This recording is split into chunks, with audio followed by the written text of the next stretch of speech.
Good morning everyone, मैं Bharat धुनीवाला educated से आप सभी का स्वागत करता हूं। तो आज हम डिस्कस करने वाले हैं रिवीजन सीरीज के अंदर income from house property section 22 से 27।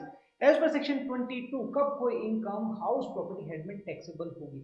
जैसा हर हेड का पहला सेक्शन उसकी चार्जेबिलिटी को बताता है, वैसे ही इनकम फ्रॉम हाउस प्रॉपर्टी में सेक्शन 22 बताता है कि कब कोई इनकम हाउस प्रॉपर्टी हेड में टैक्सेबल होगी।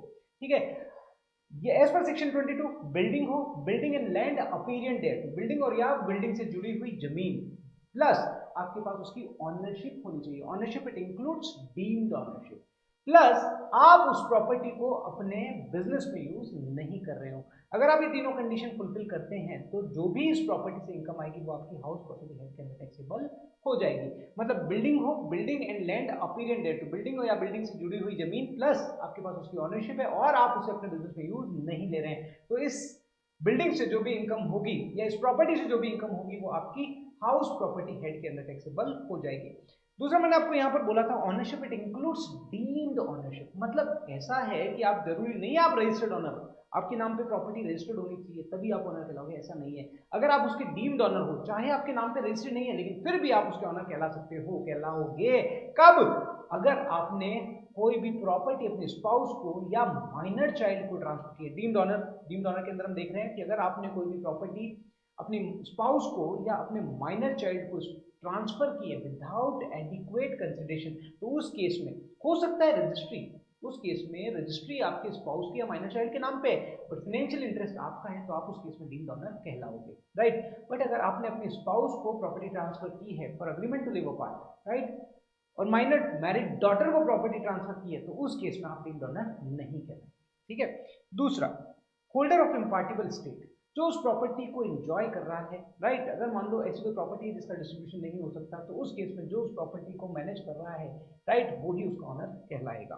तीसरा, इन case of cooperative society, cooperative society में क्या होता है, जो बड़े फ्लैट्स वगैरह होते हैं, राइट, सोसाइटी कंसेप्ट होता है फ्लैट्स, तो वहां पर ये जो फ्लैट्स होते हैं वो कोऑपरेटिव सोसाइटी के नाम पे होते हैं, राइट। बट आपके पास क्या होता है, कोऑपरेटिव सोसाइटी की शेयर होल्डिंग होती है या मेंबरशिप होती है, तो उस शेयर होल्डिंग और मेंबरशिप के कारण आपको फ्लैट एंजॉय करने का राइट मिलता है, राइट, तो उस केस में आप उसके डीम्ड ऑनर कहलाओगे। फिर इसी तरीके से एज पर टोपा एक्ट, ट्रांसफर प्रॉपर्टी एक्ट, अगर मान लो अपने किसी प्रॉपर्टी का पोजीशन ट्रांसफर कर दिया, ठीक है ना, आपने अगर किसी प्रॉपर्टी का पोजीशन ट्रांसफर कर दिया, जरूरी नहीं है उसकी रजिस्ट्री कराओगे जब भी उसका नाम पे वो प्रॉपर्टी कहलाएगी। अब जैसे ही आपने पोजीशन ट्रांसफर किया वो उसका डीम्ड ऑनर बन जाएगा, ठीक है ना, वो प्रॉपर्टी उसकी कहलाएगी। हो सकता है रजिस्ट्री ना हुई हो लेकिन फिर भी उसको पोजीशन मिल चुका है तो वो उसका डीम्ड ऑनर कहलाएगा।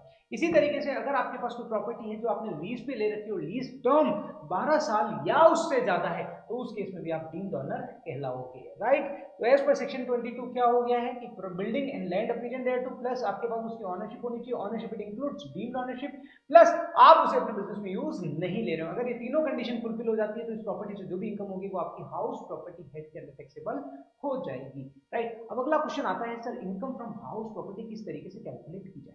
हमें पता पड़ गया है कि sir yes, house property head के अंदर ये इनकम टैक्सेबल होनी है, लेकिन किस तरीके से हाउस प्रॉपर्टी हेड की इनकम कंप्यूट की जाए। तो देखो, हाउस प्रॉपर्टी की इनकम कंप्यूट करने के लिए ना सबसे जो मेजर टर्म है that is NAV, net annual value आपको कैलकुलेट करनी होगी। जैसे ही आपने नेट एनुअल वैल्यू कैलकुलेट करी, एनएवी, जैसे ही आपने नेट एनुअल वैल्यू कैलकुलेट करी उसमें से आपको स्टैंडर्ड डिडक्शन मिल जाएगी 30%, ठीक है। और इंटरेस्ट ऑन लोन, अगर आपने उस प्रॉपर्टी के लिए कोई लोन लिया है तो जो आप उसका इंटरेस्ट पे कर रहे हो उसका आपको बेनिफिट मिल जाएगा।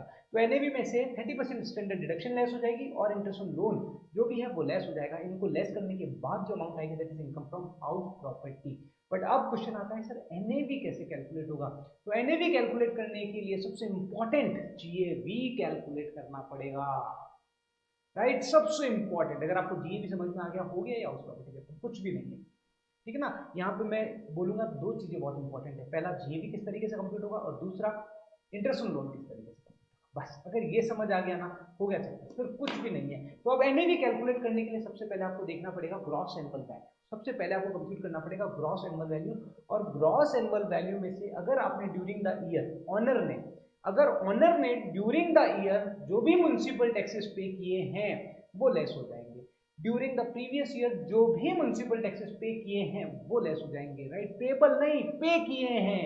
हो सकता है वो उसने पहले पुराने सालों के पे किए हो या हो सकता है एडवांस में पे कर दिए हो। तो जो भी municipal taxes during the year पे हुए हैं, इररिलेवेंट कि किस साल के लिए पे किए हैं, वो यहाँ पर लेस हो जाएंगे।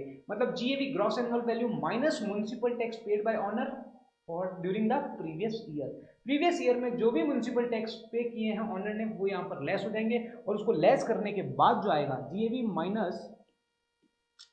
Minus municipal tax paid by honour during the previous year, तो वो लेस करने के बाद जो अमाउंट आएगा दैट इज एनएवी, और एनएवी में से स्टैंडर्ड डिडक्शन 30% स्टैंडर्ड डिडक्शन हो जाएगी, एनएवी का 30%, राइट, एनएवी का 30% स्टैंडर्ड डिडक्शन मिल जाएगी और इंटरेस्ट ऑन लोन लेस कर दिया जाएगा। उसके बाद जो अमाउंट आएगी that is income from house property.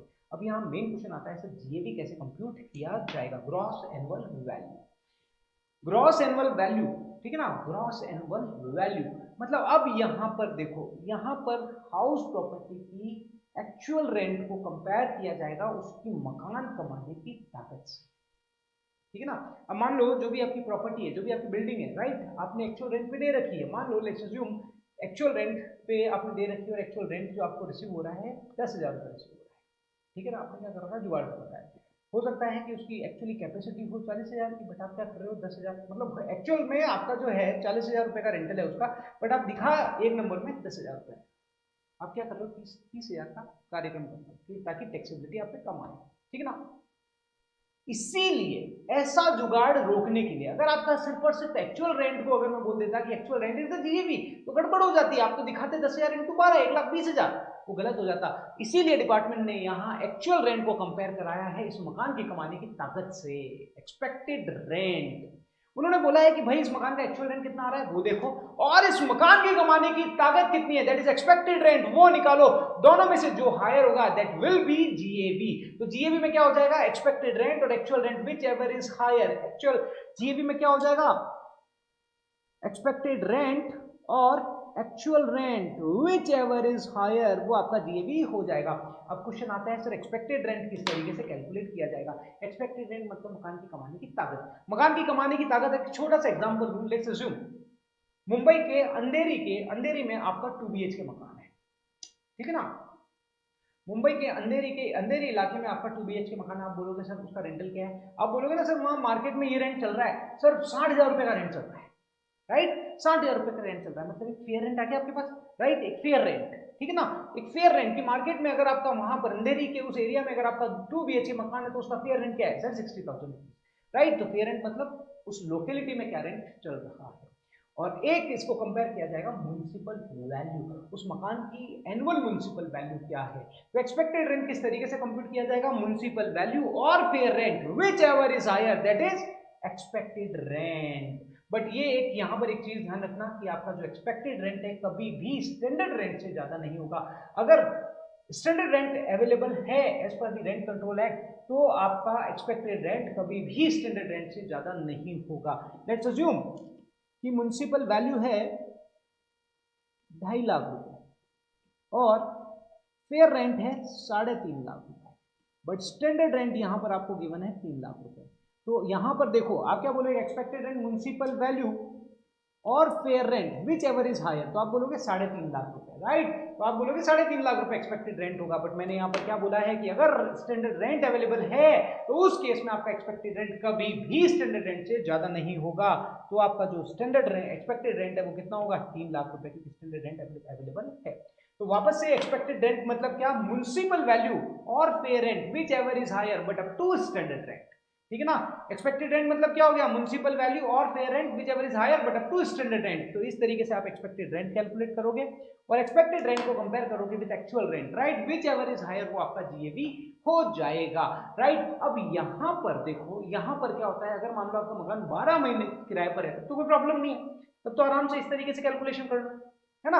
अगर आपका मकान 12 महीने के लिए लेट आउट है तब तो कोई प्रॉब्लम नहीं है, इस तरीके से कैलकुलेशन करो। चलो उससे पहले एक बार एक्चुअल रेंट को समझ लेते हैं। ये तो हमने समझ लिया एक्सपेक्टेड रेंट किस तरीके से आएगा। एक्चुअल रेंट मतलब क्या, एक्चुअल रेंट मतलब एक्चुअल रेंट रिसीव्ड और रिसीवेबल, एक्चुअल रेंट रिसीव्ड और रिसीवेबल, ठीक है। बट अगर कोई अनरियलाइज रेंट है तो वो उसमें से लेस कर दिया जाएगा। अनरियलाइज रेंट मतलब किराएदार आपको रेंट पे नहीं कर रहा है, आपने सारे जतन कर लिए रिकवरी के बट आपको रेंट पे नहीं कर रहा है। बट यहां पर इन्होंने बोला है कि आपको रेंट रिकवर नहीं हुआ हो टेनेंट से, प्लस आपने 4 कंडीशन अगर फुलफिल होती है तो ही उसे अनरियलाइज रेंट माना जाएगा, अदरवाइज नहीं माना जाएगा। 4 कंडीशन क्या है, पहले आपका टेनेंसी एग्रीमेंट बोनाफाइड होना चाहिए, दूसरा टेनेंट ने वो प्रॉपर्टी वैकेट कर दी हो और कोई और प्रॉपर्टी आपने उसको किराए पे नहीं दे रखी हो, प्लस और चौथा पॉइंट आपने रिजनेबल स्टेप ले लिए हो रेंट की रिकवरी के लिए। अगर ये चारों कंडीशन फुलफिल हो जाती है तो उस रेंट को अनरियलाइज्ड रेंट बोला जाएगा, राइट। तो एक्चुअल रेंट की जो भी कैलकुलेशन होगी, रेंट रिसीव्ड और रिसीवेबल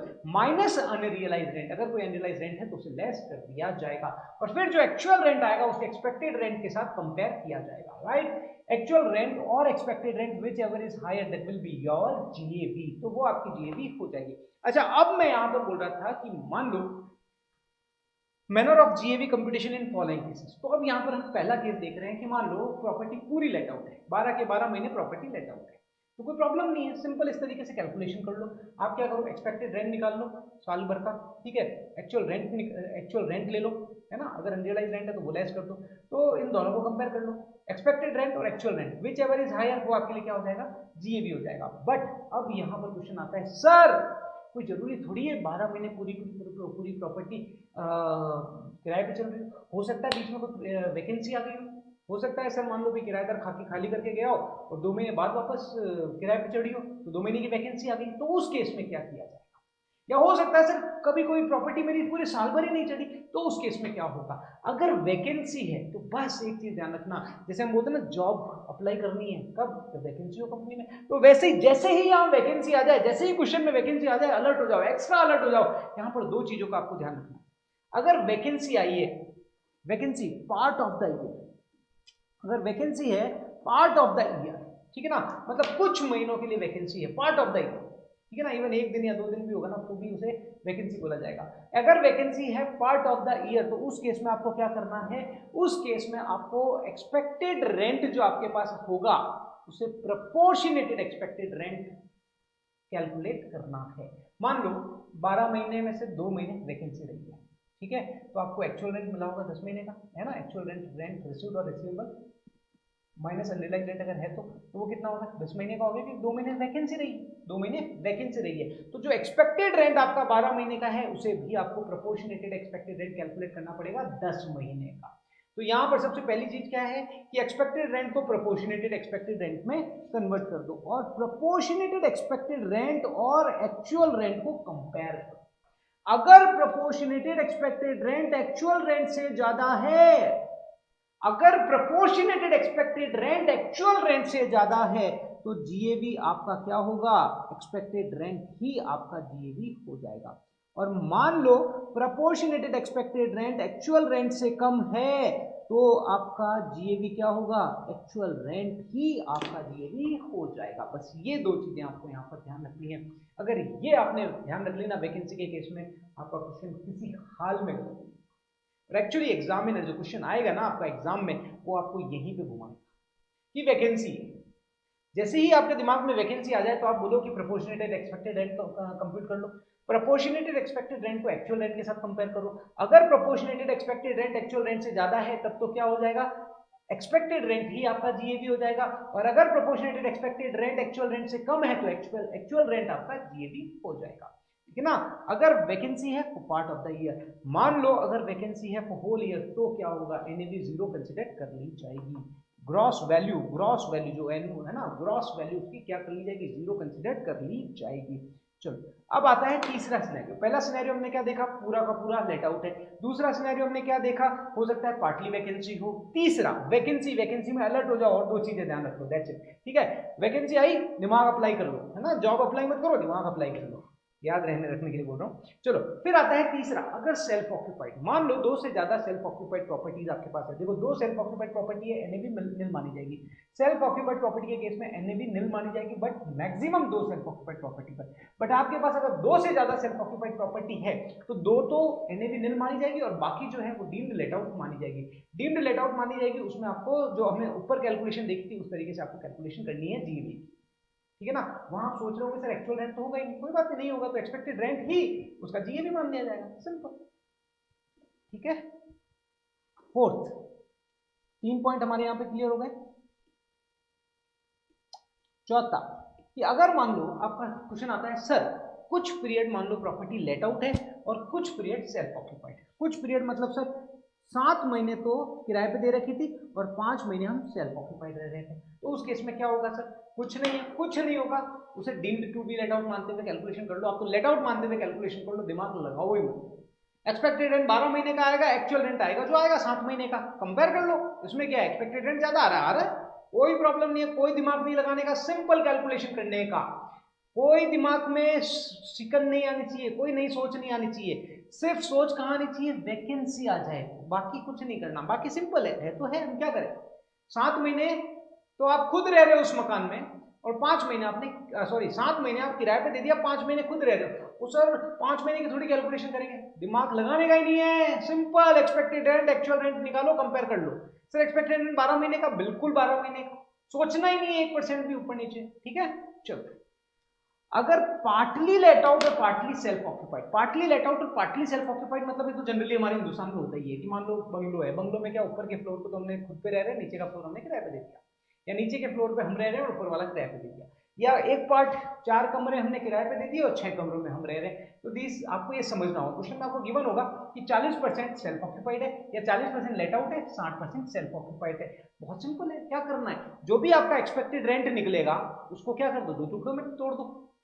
जो सेल्फ ऑक्यूपाइड है उसकी एनएवी नील हो जाएगी, है ना, जो सेल्फ ऑक्यूपाइड है उसकी एनएवी नील हो जाएगी, और जो लेट आउट है उसका प्रोपोर्शन कर लो। मान लो आपकी एक्सपेक्टेड रेंट आई 2 लाख रुपए, है ना, आपका एक्सपेक्टेड रेंट आया 2 लाख रुपए पूरी प्रॉपर्टी का। अब मुझे ये बताओ 2 लाख रुपए का 40% जो लेट आउट है वो कितना हो जाएगा, 80,000 रुपए, राइट। तो 80,000 रुपए आपका जो लेट आउट पोर्शन है उसका एक्सपेक्टेड रेंट आ जाएगा, 2 लाख का 40%, ठीक है ना, प्रोपोर्शनेट कर दिया। 60% तो सेल्फ ऑक्यूपाइड, तो जो सेल्फ ऑक्यूपाइड है उसकी एनएवी नील हो जाएगी, और जो लेट आउट है उसमें आप एक्सपेक्टेड रेंट का 40% प्रोपोर्शनेटेड एक्सपेक्टेड रेंट आपको निकालना पड़ेगा। तो प्रोपोर्शनेटेड 40% है तो 2 लाख का 40% 80,000 रुपए, और 80,000 और actual rent whichever is lower whichever is higher that will be your GAV. तो इस तरीके से आपको कैलकुलेट करना है, राइट। बस ये जीएवी अगर आपको कैलकुलेट करना आ गया ना, हो गया, कुछ भी नहीं है। अब जीएवी कैलकुलेट हो गया, अब उसमें से आप क्या करो, municipal taxes paid by honour during the previous year वो लेस कर दो, तो आपके पास आ गई एनएवी। अब एनएवी आ गई तो उसमें अगली स्टेज क्या हो गई, 30% ऑफ एनएवी वो लेस कर दो। अच्छा सर इसमें कोई खर्चे लेस नहीं होंगे, नहीं, कोई खर्चा लेस नहीं होगा, कोई इंश्योरेंस का खर्चा, कोई मेंटेनेंस का खर्चा, कोई रिपेयर का खर्चा, फला खर्चा, ढीम का खर्चा, कोई खर्चा यहाँ पर लेस नहीं होगा, क्योंकि ये जो 30% आपको स्टैंडर्ड डिडक्शन दिए ना, ये उन सभी खर्चों का रिप्रेजेंटेटिव है एक प्रकार से, ठीक है। ये 30% जो भी आपकी एनएवी है उसका फ्लैट 30% आपको दे दिया, कोई प्रूफ देने की जरूरत ही नहीं है, उन्होंने बोल दिया हम फ्लैट आपको 30% डिडक्शन दे रहे हैं और आप और खर्चों का डिडक्शन मान लो, बिल्कुल नहीं मिलेगा, ठीक है ना। म्युनिसिपल टैक्सेस पेड कर रहे हो वो मिल रहा है या इंटरेस्ट ऑन लोन का मिल रहा है, उसके अलावा कोई खर्चे का बेनिफिट आपको नहीं मिलेगा, ठीक है। तो अब क्या हुआ है आपका एनएवी में से स्टैंडर्ड डिडक्शन, और फिर आता है interest on loan. This is also one more important point in house property है। बस ये दो जीएवी और हाउस इंटरेस्ट, ये समझ आ गया, कहानी खत्म। अब देखो इंटरेस्ट में इन्होंने क्या बोला है, interest on loan, interest on loan, interest on loan में इन्होंने क्या बोला है कि अगर देखो इंटरेस्ट, सबसे पहली एक जो इंपॉर्टेंट चीज है, अगर आपने इसको परचेज करने के लिए या इसकी कंस्ट्रक्शन के लिए अगर आपने लोन लिया है तो आपको जो इंटरेस्ट का बेनिफिट मिलेगा ना वो तभी मिलेगा जब आपको इसका पोजीशन मिल गया या कंस्ट्रक्शन कंप्लीशन सर्टिफिकेट मिल गया, ठीक है ना, तभी मिलेगा, उसके पहले आपको बेनिफिट नहीं मिलेगा, ठीक है। तो अगर आपने परचेज करने के लिए या कंस्ट्रक्शन करने के लिए लोन लिया है तो लोन का बेनिफिट आपको उस ईयर से मिलेगा जिस ईयर में आपको पोजीशन मिल चुका है या कंस्ट्रक्शन कंप्लीशन सर्टिफिकेट मिल चुका है। तो जिस ईयर में आपको पोजीशन मिला है या कंस्ट्रक्शन कंप्लीशन सर्टिफिकेट मिला है, एक तो उस पूरे साल का बेनिफिट मिलेगा, एक तो उस पूरे साल के इंटरेस्ट का बेनिफिट मिलेगा, राइट। इवन मैं बोलता हूं कि मान लो आपका अभी जो प्रीवियस ईयर है, प्रीवियस ईयर 2021, ठीक है, मैं बोलता हूं साहब मेरे को तो यहां 31 मार्च 2021 को पोजीशन मिला, 21 को पोजीशन मिला या 21 को मेरा कंस्ट्रक्शन कंप्लीट हुआ, सर क्या मेरे को पूरे साल का बेनिफिट मिल जाएगा? यस मिल जाएगा, यस मिल जाएगा। तो जो भी आपका पूरे साल का इंटरेस्ट है 20-21 का पूरा बेनिफिट मिल जाएगा, इवन लास्ट डे पे आपको पोजीशन मिला हो। तो ये सबसे पहले इंपॉर्टेंट चीज आपको यहाँ ध्यान रखनी है। मैंने यहाँ पे क्या लिखा है, देखो नॉर्मल इंटरेस्ट, नॉर्मल इंटरेस्ट मतलब जिस ईयर में आपको कंस्ट्रक्शन मिला है, जिस ईयर में आपका कंस्ट्रक्शन कंप्लीट हुआ है या पोजीशन आपको मिला है, उस ईयर का पूरा इंटरेस्ट आ जाएगा plus 1/5 of the pre construction, मतलब प्री कंस्ट्रक्शन मतलब जिस ईयर में आपको पोजीशन मिला है उस ईयर के पहले वाले ईयर में भी तो आपने इंटरेस्ट दिया होगा, राइट। हो सकता है मान लो आपने मकान का जब काम शुरू करवाया, मान लो 1 जनवरी 2016 से आपने 10 लाख रुपए का लोन ले लिया, 10 लाख रुपीज का लोन ले लिया। अब कंस्ट्रक्शन तो कंप्लीट आपका यहां हुआ है, ठीक है ना, सिर्फ 18 ले लेते हैं, ठीक है ना। कंस्ट्रक्शन तो आपका 31 मार्च 2021 को कंप्लीट हुआ है, राइट।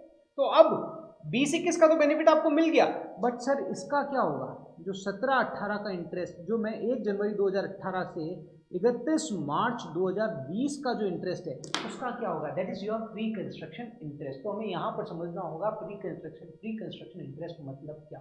अगर ये टर्मिनोलॉजी समझ में आ गई तो आपकी कहानी बहुत ईजी हो जाएगी। देखो सबसे पहले आप यहाँ पर आराम से रिलैक्स हो जाओ, रिलैक्स होके सोचो मैंने क्या बोला कि जिस ईयर में आपको पोजीशन मिलता है, चाहे वो एंड डे पे भी मिल जाए, लास्ट डे पे भी मिल जाए, बट पूरे साल का बेनिफिट मिलेगा, ठीक है ना। मतलब आपको अगर पोजीशन मिला है 31 मार्च 2021 तो भी आपको 1 अप्रैल 2020 से लेके 31 मार्च 2021 तक का इंटरेस्ट बेनिफिट तो मिल गया, ठीक है।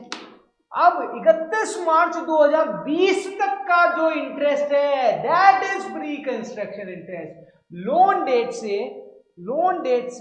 31 मार्च 2020 तक का जो इंटरेस्ट है, right, that is pre construction interest. वापस से मैं एक बार टेक्निकल शब्दों में आपको बताना चाहता हूं कि जिस ईयर में आपको पोजीशन मिला है, जिस दिन आपको पोजीशन मिला है, बहुत सिंपल शब्दों में बता रहा हूं, जिस दिन आपको पोजीशन मिला है उसके पहले वाली 31 मार्च तक का interest is pre construction interest.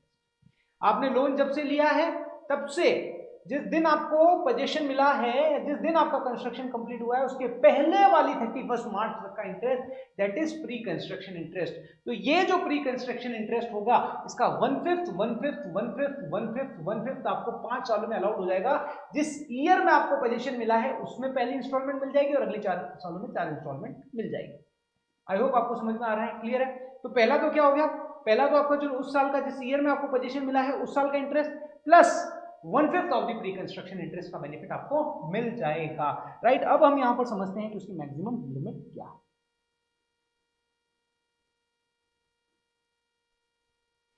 देखो यहां तक क्लियर है। तो आपको जो लोन इंटरेस्ट ऑन लोन में क्या हो जाएगा, एक तो नॉर्मल इंटरेस्ट और एक 1/5 of the pre construction interest, this is your total interest. अब देखो अगर मान लो सेल्फ ऑक्यूपाइड प्रॉपर्टी है या लेट आउट प्रॉपर्टी है, ठीक है। अगर मान लो सेल्फ ऑक्यूपाइड प्रॉपर्टी है तो उसमें इन्होंने बोला है कि लोन अगर आपने परचेज या कंस्ट्रक्शन के लिए लिया है और लोन टेकन ऑन और आफ्टर 1/4/1999 और कंस्ट्रक्शन जो कंप्लीट हो जाता है within 5 year from the date of the loan, ठीक है ना, from the end date of the loan year, ठीक है ना, from the end date of the loan year. अगर 5 सालों में कंस्ट्रक्शन कंप्लीट हो जाता है, right, end date of the loan year मान लो जैसे भी अपन ने जनवरी 2018 में लोन लिया तो एंड डेट क्या है 31 मार्च 2018, ठीक है ना। तो यहां पर क्या है कि इससे 5 सालों में, तो यहाँ इससे 5 साल अगर मैं पकड़ूं तो यहाँ इससे 5 ईयर में अगर लूँ तो 31 मार्च 2023, ठीक है ना। तो जो आपका कंस्ट्रक्शन है या पोजीशन है वो इस डेट तक कंप्लीट हो जाना चाहिए, ठीक है। तो यहाँ पर अगर आपने परचेज और कंस्ट्रक्शन के लिए सेल्फ ऑक्यूपाइड के केस में क्या बता रहा हूँ, अगर आपने लोन लिया है परचेज या कंस्ट्रक्शन के लिए, लोन लिया है 1/4/99 के बाद में, ऑब्वियस है अभी अगर होगा तो वो 1/4/99 के बाद में ही होगा, प्लस आपका जो मकान 5 साल के अंदर कंप्लीट हो जाता है तो उस केस में मैक्सिमम 2 लाख रुपए का इंटरेस्ट आपको अलाउड होगा, राइट। मैक्सिमम 2 लाख का इंटरेस्ट आपको अलाउड होगा इन case of self occupied property including pre construction, ठीक है ना। जो भी अपन ने देखा ना इंटरेस्ट, यहां पर देखा ये interest normal interest plus 1/5 of the pre construction interest, ये टोटल इंटरेस्ट हो गया। लेकिन सेल्फ ऑक्यूपाइड के केस में मैक्सिमम 2 लाख का इंटरेस्ट ही आपको अलाउड होगा, 2 लाख से ज्यादा नहीं होगा। इवन आपका साल भर का इंटरेस्ट हो 4 लाख रुपए लेकिन फिर भी आपको 2 लाख से ज्यादा नहीं मिलेगा इन case of self occupied, right. अगर परचेज और कंस्ट्रक्शन के लिए लिया है, लोन 1/4/1999 के बाद में है और 5 साल में अगर आपका कंस्ट्रक्शन कंप्लीट हो जाता है, परचेज कंप्लीट हो जाती है तो 2 लाख मैक्सिमम आपको इंटरेस्ट का बेनिफिट मिल जाएगा, अदरवाइज 30,000, अदरवाइज 30,000, ठीक है ना, अदरवाइज 30,000। हो सकता है आपने रिपेयर रिनोवेशन के लिए लिया हो तो उसके इसमें भी 30,000 का आपको बेनिफिट मिलेगा, बट लेट आउट प्रॉपर्टी में ऐसी कोई रेस्ट्रिक्शन नहीं है, जो भी आपका इंटरेस्ट बनता है वो आपको अलाउड हो जाएगा, ठीक है ना। जो भी आपका इंटरेस्ट बनता है, मान लो 5 लाख बनता है, 7 लाख बनता है, वो आपको अलाउड हो जाएगा, वो आपका लेस हो जाएगा। लेकिन जब लेट आउट प्रॉपर्टी का लॉस होता है ना, वो मैं आपको चलो सेटअप में बताऊंगा, यहाँ पर आपको दिमाग लगाने की जरूरत नहीं है, वो हम सेटअप में देखेंगे, ठीक है। तो यहाँ पर ये चीज क्लियर हो चुकी है। This is the main important terminology actually, GAB और इंटरेस्ट ऑन लोन। अगर ये दो चीजें अगर आपको आ गई तो कोई प्रॉब्लम नहीं है। चलो ठीक है, अब some more point related to interest loan. Loan can be taken for the purchase, construction, repairs or innovations, right? Loan can be taken from any person. आप किसी से भी लोन लो, कोई जरूरी नहीं है कि कुछ सर्टेन फाइनेंशियल इंस्टीट्यूशन से ही लेना है, अपने रिलेटिव से भी लोगे तो चलेगा, दोस्त से भी लोगे तो चलेगा। ये कहता है interest on loan is allowed on due basis. आपने पे नहीं किया है तो भी आपको बेनिफिट मिल जाएगा। इंटरेस्ट ऑन लोन का जो हमने देखा ना, एनएबी माइनस स्टैंडर्ड डिडक्शन और इंटरेस्ट ऑन लोन, अगर आपने पे नहीं किया तो भी आपको बेनिफिट मिल जाएगा। इंटरेस्ट ऑन इंटरेस्ट, ठीक है ना, अगर आपने लोन पे करने के लिए कोई नया लोन लिया है उस पर भी आपको बेनिफिट मिल जाएगा, राइट। अब आपने लोन पे नहीं किया, कोई इंटरेस्ट की लायबिलिटी आ गई, अब इंटरेस्ट, ये देखो इंटरेस्ट ऑन इंटरेस्ट, इंटरेस्ट पे भी अगर आपको इंटरेस्ट देना पड़ रहा है वो आपको अलाउड नहीं होगा। एक चीज ध्यान रखना, fresh loan taken for repayment of earlier loan allowed है, कोई प्रॉब्लम नहीं है। अब ये बोलता है सेक्शन 25 कि interest payable outside India and TDS आपको डिडक्ट करना था बट आपने डिडक्ट नहीं किया तो वो इंटरेस्ट आपको अलाउड नहीं होगा। ये चीज ध्यान, ठीक है ना। सेक्शन 25 बोलता है कि इंटरेस्ट पेबल था आउटसाइड इंडिया और आपको वहां टीडीएस डिडक्ट करना था बट आपने डिडक्ट नहीं किया तो उस इंटरेस्ट का बेनिफिट आपको नहीं मिलेगा। क्लियर। चलो फटाफट से कुछ छोटे मोटे पॉइंट्स और हैं वो फटाफट से देख लेते हैं, फिर ये चैप्टर आपका क्लोज। अरियर ऑफ रेंट और unrealise rent, arrear of rent और अनरियलाइज रेंट अगर आपको सब्सिक्वेंटली रिकवर हो जाता है, मतलब आपका कोई अरियर रेंट है वो अगर आपको रिकवर होता है या कोई अनरियलाइज रेंट है वो आपको रिकवर होता है, तो इररिलेवेंट आप उस प्रॉपर्टी के ऑनर हो या नहीं हो, इररिलेवेंट जब आपको ये रिसीव हो रहा है उस समय आप उस प्रॉपर्टी के ऑनर हो या नहीं हो, इररिलेवेंट आपको ये जो रिकवरी हुई है उसमें से 30% स्टैंडर्ड डिडक्शन लेस कर दी जाएगी, रिमेनिंग अमाउंट आपकी income from house property head में टैक्सेबल हो जाएगी, राइट। अब आता है को ऑनरशिप। को ऑनरशिप, मान लो आप हस्बैंड और वाइफ दोनों ने मिलकर ज्वाइंट लोन लिया, ये जो 2 लाख की लिमिट हम देख रहे हैं ना, 2 लाख इंटरेस्ट ऑन लोन की limit, this is property wise limit नहीं है, this is owner wise limit है, ठीक है ना, this is owner wise limit है। मान लो मैंने और मेरी वाइफ ने मिलकर एक प्रॉपर्टी मकान किराए पे मकान खरीदा है और लोन लिया है, अब मैं 3 लाख का इंटरेस्ट पे कर रहा हूँ, 3 लाख का इंटरेस्ट मेरी वाइफ पे कर रही है, तो क्या उस, और हम सेल्फ ऑक्यूपाइड प्रॉपर्टी हमारे लिए, तो हमको बेनिफिट कितना मिलेगा, 2 लाख रुपए नहीं, 2 lakh each owner, 2 lakh each owner. देखो in case of co ownership, in case of co-ownership means property owned by more than one owner, income from house property calculate as per the general calculation, मतलब आप income from house property निकाल लो और फिर क्या कर दो, उसको को ऑनर में डिवाइड कर दो इन देयर रेशियो, और फिर आप जो भी उनका इंटरेस्ट है वो लेस करो। इस तरीके से आप क्या करो, उसकी जीएबी कैलकुलेट कर ली, income from house property calculate as per the general calculation of such property and then such income divided between the co-owner based on their ownership ratio। अब यहां देखना interest on loan 2,30,000 is the limit for each owner, not for each property. So in case of co-owner, every owner can get benefit of 3,30,000 in their respective income portion। तो यहाँ पर मैं क्या बोलूंगा कि देखो जो आपका कैलकुलेशन का तरीका है वो आप क्या करो, जो भी आपकी जीएवी एनएवी आई है, सॉरी जो भी आपकी एनएवी आई है उसको 2 पार्ट में डिवाइड कर दो, ऑनर ए ऑनर बी, ठीक है, उसमें से उसको 30% स्टैंडर्ड डिडक्शन मिल जाएगी और उसका जो इंटरेस्ट की जो लिमिट है वो मिल जाएगी। अगर 2 लाख है तो 2,30,000 जो भी लिमिट है वो उसको अलाउड हो जाएगी। मतलब ये जो 2 लाख की लिमिट ए को भी मिल जाएगी और बी को भी मिल जाएगी, क्योंकि ये प्रॉपर्टी वाइज नहीं होती है, ये ऑनर वाइज होती है, ठीक है। चलो अब एक आता है composite rent last. Composite rent मतलब क्या होता है, मान लो आप अपनी हाउस प्रॉपर्टी एक तो किराए पे देते हो, एक तो अनफर्निश्ड दे दिया, एक आपने फर्निश्ड करके दे दिया, ठीक है ना। मैं बोलता हूँ सब अनफर्निश्ड अगर मैं देता हूँ तो 15,000 रुपये किराया, फर्निश करके देता हूँ ना तो 5,000 एक्स्ट्रा है, तो अगर आप उसे डिफरेंशिएट कर पा रहे हो तब तो 15,000 रुपये तो आपका हाउस प्रॉपर्टी हेड में टैक्सेबल हो जाएगा और जो आप फर्नीचर का जो किराया ले रहे हो वो आपका आईएफओएस हेड के अंदर टैक्सेबल हो जाएगा। बट कुछ ऐसी सिचुएशन है जहां पर आप इसको डिफरेंशिएट नहीं कर सकते, जैसे मान लो मैंने एक थिएटर दे दिया, अब थिएटर में मैं 4 दीवारी की कॉस्ट अलग कहां से करूं और मेरा जो सेटअप किया हुआ उसकी कॉस्ट अलग कैसे करूं, मैं उस सेटअप को अलग भी नहीं कर सकता और मैं मान लो उस थिएटर के 1 लाख रुपए चार्ज कर रहा हूं, राइट। तो ये 1 लाख रुपया मेरा या तो पीजीबीपी की इनकम में जाएगा या आईएफओएस की इनकम में जाएगा, ठीक है ना। चलो एक बार देख लेते हैं। सेपरेशन ऑफ रेंट पॉसिबल, अगर सेपरेशन रेंट पॉसिबल है तो जो हाउस प्रॉपर्टी का वो रेंट है तो हाउस प्रॉपर्टी में चल जाएगा, और जो अमेनिटीज का रेंट है वो आईएफओएस में जाएगा। बट अगर सेपरेट पॉसिबल नहीं है, सेपरेशन पॉसिबल नहीं है, तो आईएफओएस या पीजीबीपी में टैक्सेबल हो जाएगा। दूसरा, पहला पॉइंट हमारा स्पेशल नोट हो गया है। दूसरा, एज पर अमेंडमेंट 2019 अगर house property stock in trade के रूप में है, right, and not let out for whole year, stock in trade के रूप में है और आप उसे पूरे साल किराए पे नहीं रही है, तो इन्होंने बोला है कि उसकी एनएवी निल मानी जाएगी up to 2 year from the end of the previous year when completion certificate obtain by the authority. मतलब जब आपकी प्रॉपर्टी का कंप्लीशन सर्टिफिकेट आपको मिला है उस ईयर से 2 साल तक उसकी प्रॉपर्टी की एनएवी 0 मानी जाएगी, up to 2 year from the end of the previous year. जिस ईयर में आपको कंप्लीशन सर्टिफिकेट मिला है उस ईयर की एंड डेट से 2 साल तक उसकी एनएवी 0 मानी जाएगी, राइट। ये भी एक अमेंडमेंट है, तो यहाँ पर भी स्पेशल ध्यान रखिएगा, राइट। चलो, आई होप आपको ये सेशन अच्छा लगा होगा। अगर पसंद आया तो प्लीज लाइक करिए, शेयर करिए, सब्सक्राइब करिए, और अगर कोई भी क्वेरी है तो प्लीज आप कमेंट के जरिए बता सकते हैं। Thank you.